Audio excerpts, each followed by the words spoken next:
ঘুমোবো আমি, ঘুমোবে তুমি, গল্প শোনাবে ঘুম পড়ি, হালকা আলো চোখ বন্ধ। চলো একটা গল্প শুনি। রাতের গল্প বাংলায়। আজকের গল্প, যেমন কর্ম তেমন ফল। এক গ্রামে দুইটি পাশাপাশি লোক বাস করত। একজনের নাম ছিল রাজা, আরেকজনের নাম ছিল গজা।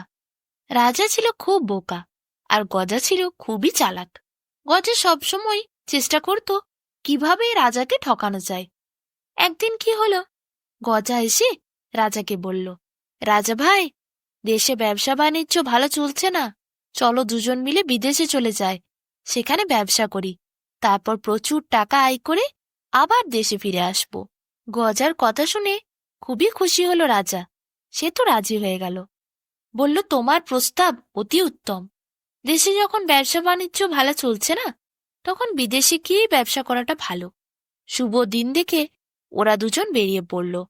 যত মালপত্র বোঝা সব রাজার মাথায় চাপিয়ে গজা আগে আগে হাঁটতে শুরু করল। রাজা গাধার মতো খাটে, আর গজা সে শুধু বসে থাকে। ভাগের বেলা কিন্তু সব সমান সমান। গজা তখন বলল, ভাগ কিন্তু সমান সমান হবে, আমি তা তোমাকে বলে দিচ্ছি। বিদেশে আসার বুদ্ধি কিন্তু আমি দিয়েছিলাম। রাজা আর কি করে, গজার কথা তাকে সব মেনে নিতে হয়। গজা সারাদিন শুধু বসে থাকে। রাজা ঘুরে ঘুরে মাল ফেরি করে, আর গজা বসে বসে টাকা পয়সার হিসাব রাখে। অনেকদিন বিদেশে ব্যবসা করার পরে রাজা অক্লান্ত পরিশ্রমের ফলে প্রচুর লাভ করে। লাভের টাকা কিন্তু দুটো থলিতে সমান ভাগে ভাগ করে রাখে। একটা থলি রাজার, আরেকটা থলি কিন্তু গজার। রাজা বলল, আর নয়, এরপর দেশে ফেরা যাক।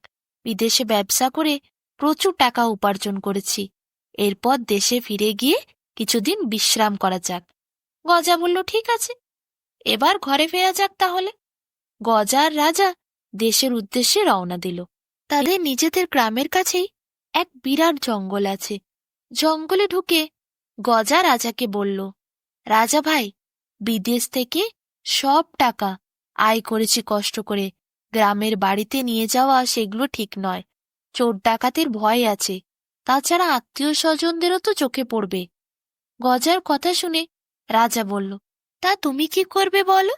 গজা তখন মাথা চুলকে বলল, খরচের জন্য সামান্য কিছু টাকা নিয়ে নিই, বাকি টাকা সব এখানে বটগাছের নিচে মাটিতে পুঁতে রেখে যায়, তারপর প্রয়োজন হলে দুজনে একসাথে এসে একটু করে টাকা বের করে নিয়ে যাব।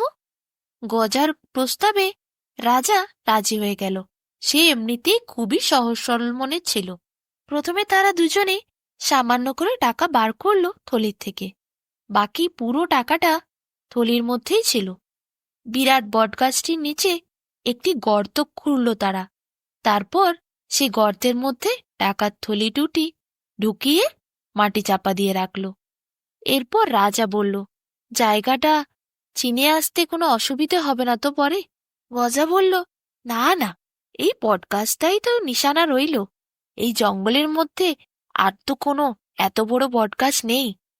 গজা আর রাজা তারপর বাড়ি ফিরে গেল।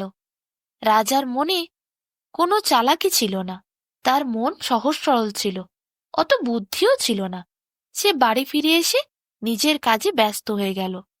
গজা অত্যন্ত চালাক। সে একদিন সুযোগ বুঝে একা একা বটগাছের নিচে চলে গেল। নিজের জায়গাটা খুঁড়ে দুটো টাকার থলি নিয়ে এলো। রাজাকে কোনো কিছু জানালোই না। গজা মনের আনন্দে বাড়ি বসে গোফের তা দিতে থাকে। কিছুদিন পর রাজা এসে গজাকে বলল, গজা ভাই, বটগাছের ওখানের থেকে কিছু টাকা আনা দরকার। গজা বলল, বেশ চলো। দুজনেই এসে বটগাছের নিচে মাটি খুঁড়ল, কিন্তু টাকার থলি পাওয়া গেল না। রাজা গজার দিকে তাকিয়ে বলল, এ কি হলো? গজা চিৎকার করে বলল, রাজা, এসব তোর শয়তানি। নিজে একা একা এসে চুপি চুপি সব টাকা নিয়ে গেছিস, এখন বোকা সাজছিস। রাজা বলল, সত্যি বলছি গজা ভাই, আমি কিচ্ছু জানি না। আমি বাড়ি যাওয়ার পর থেকে এখানে আর কোনোদিন আসিনি। এরপর গজা চোখ লাল করে বলল, ওসব কথা আমি শুনতে রাজি নই। এক্ষুনি আমার ভাগের 5,000 টাকা দে, নইলে তুলকালাম কাণ্ড বাঁধিয়ে দেব। তুই আর আমি ছাড়া এই জায়গার কথা কেউ জানে না। তুই নিশ্চয় চুপি চুপি এসে টাকা নিয়ে গেছিস। রাজা বলল, বিশ্বাস করো ভাই, আমি এসব কিছু জানি না। গজা তখন চিৎকার করে বলল, না, তুইই নিয়েছিস। এইভাবে দুইজনের মধ্যে বিশাল ঝগড়া শুরু হলো। রাজা এরপর গেল সেই দেশের মহারাজের কাছে। মহারাজকে গিয়ে সব বলল। গজাকেও সেখানে ডাকা হলো। এরপর গজা জোর গলায় মহারাজকে বলল, মহারাজ, এই রাজায় সব টাকা নিয়েছে। রাজা তখন তার দেশের মহারাজকে বললেন, বিশ্বাস করুন, আমি ওই টাকা নিইনি। তাছাড়া কোনো প্রমাণ বা সাক্ষী আছে? গজা বলল, হুজুর, আপনি আগামীকাল সকালবেলা ওই বটগাছের নিচে আসুন। নিশ্চয় বৃক্ষ দেবতা সত্য কথা বলবেন।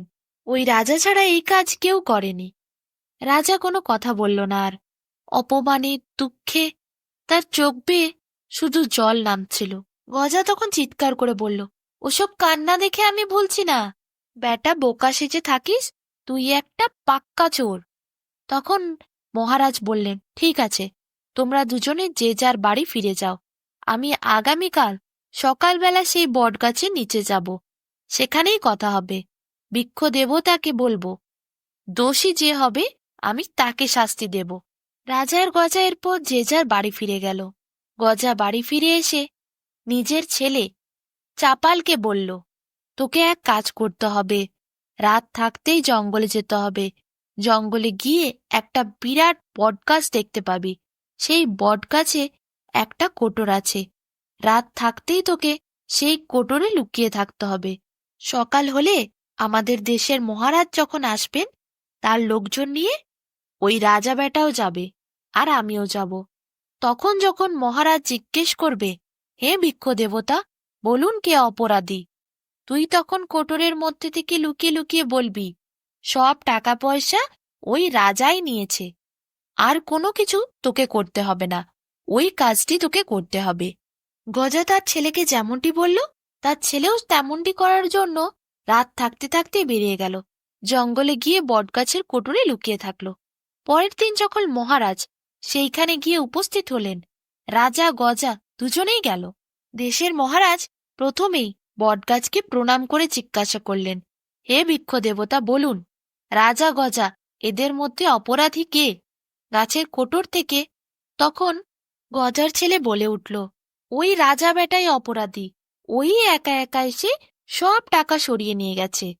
গজার মুখে তখন খুশির আভা ফুটে উঠল। দেশের মহারাজ তখন রাজার দিকে তাকিয়ে বললেন, বৃক্ষ দেবতা নিশ্চয় মিথ্যে কথা বলছে না। শাস্তির জন্য প্রস্তুত হও তুমি। রাজা তখন করজোড়ে বলল, মহারাজ, একটু অপেক্ষা করুন। গজার মুখে ওই হাসি দেখে রাজা সব বুঝতে পারল, কারণ গজার ছেলের গলার স্বর রাজা খুব ভালোভাবেই চিনত। রাজা এরপর একটু অপেক্ষা করতে বলল মহারাজকে। সে বলল, সমস্ত ঘটনায় সাজানো। যদি সত্যিকারের বৃক্ষ দেবতা কথা বলতো, সে নিশ্চয়ই মিথ্যে কথা বলতো না। এর মধ্যে গজার নিশ্চয়ই কারচুপি আছে। রাজা তখন কি করল, কিছু শুকনো পাতা নিয়ে সেগুলোয় আগুন জ্বালালো, কোটরের দিকে ছুঁড়ে দিল। আগুন লেগে গেল কোটরে। গজার ছেলে ঝাঁপাতে ঝাঁপাতে বেরিয়ে এলো। সে আগুনের তাপ আর সহ্য করতে পারছিল না। তাকে দেখতে পেয়ে মহারাজের লোকজন সবাই ধরে ফেলল। মহারাজ এরপর তাকে বলল সব কথা খুলে বলতে। কি করবে, গজার ছেলে সব কথা বলতে বাধ্য হল। এরপর মহারাজ বুঝতে পারল গজাই আসল দোষী। গজার সব সম্পত্তি মহারাজ বাজেয়াপ্ত করলেন। সেইখান থেকে সব সম্পত্তি এবং টাকা রাজাকে দিলেন। গজা নিজের বন্ধুকে ঠকানোর জন্য সব সম্পত্তিও হারালো, শাস্তিও পেল। এদিকে রাজা, সে সৎ ছিল, সহজ সরল ছিল। সে তার সব জিনিস ফিরে পেল আর সুখে শান্তিতে তারপর থেকে দিন কাটাতে শুরু করল।